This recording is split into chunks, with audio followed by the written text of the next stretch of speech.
शाळेत जात असलेल्या एका शाळकरी अल्पवयीन मुलीला 2 युवकांनी बळजबरीने मेहकर शहरातील निवांत हॉटेलमध्ये नेत तिच्या इच्छेविरोधात तिच्यावर लैंगिक अत्याचार केल्याची घटना घडली असून या घटनेने मेहकर शहरात एकच खळबळ उडाली आहे।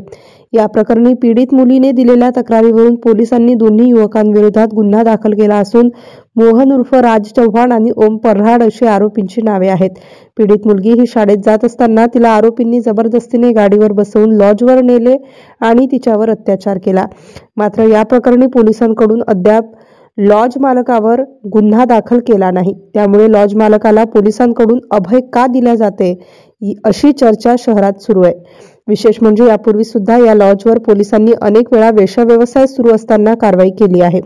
MCN न्यूज मराठी करिता प्रमोद मिश्रा, बुलढाणा।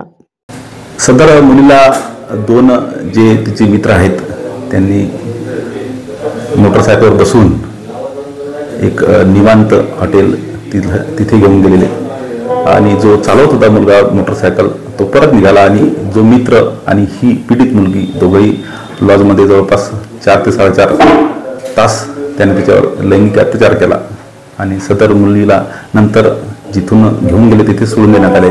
मुलीने सदरची घटना घरी आईला सांगितल्यानंतर आई पोलीस स्टेशनला आली आणि पोलीस स्टेशनला आल्यानंतर सर्व हकीकत सांगून आपण तात्काळ गुन्हा नोंदवून आरोपीच्या शोधार्थ 2 पथके तयार केली आणि काल आरोपींचा दोघे आरोपी जे आहेत त्यांना ताब्यात घेतलेला आहे। अटक करून आज PCR आणि पुढील तपास करत आहोत। हॉटेल चालकांची काय करणार? जे कोणी पोक्सोमध्ये तरतूद आहे, जे कोणी अशा गुन्ह्याला मदत करतील किंवा अपप्रेरणा देतील अशा प्रत्येक घटकाला किंवा प्रत्येक व्यक्तीला जे कोणी मदत करतील अशा गुन्ह्यांमध्ये त्यांना आपण निश्चित त्यांच्यावर कारवाई करण्यात येईल।